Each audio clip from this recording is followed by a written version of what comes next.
Komisi 3 DPR RI mendorong penambahan anggaran Kementerian Hukum dan HAM, Kejaksaan Agung, Mahkamah Agung, dan Badan Nasional Penanggulangan Terorisme pada tahun 2019, guna mewujudkan keadilan dan kepastian hukum bagi masyarakat.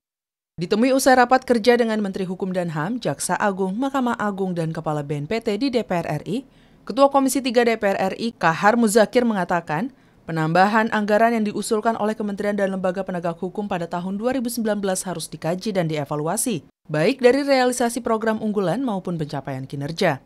Lebih lanjut, Kahar berharap defisit anggaran yang dialami oleh pemerintah harus mampu diselesaikan dengan mengutamakan alokasi anggaran di setiap kementerian dan lembaga negara sesuai dengan kebutuhan dan realita yang terjadi.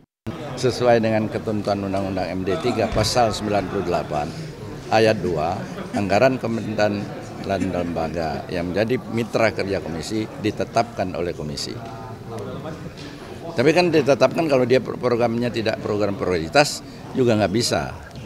Anggota Komisi 3 DPR RI Muhammad Nasir Jamil mengatakan, kebutuhan dan kekurangan anggaran bagi institusi penegak hukum harus dapat diselesaikan oleh pemerintah, karena harkat dan martabat suatu negara berada di lembaga peradilan yang menjunjung tinggi nilai keadilan dan hak asasi manusia. Kita ingin jaksa itu baik, tapi negara kok pelit gitu ya. Kita ingin hakim itu benar-benar punya integritas, tidak menerima suap, tidak korupsi, tapi negara pelit.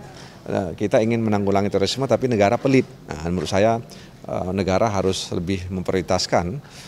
Ajib dan Tegar, TVR Parlemen melaporkan.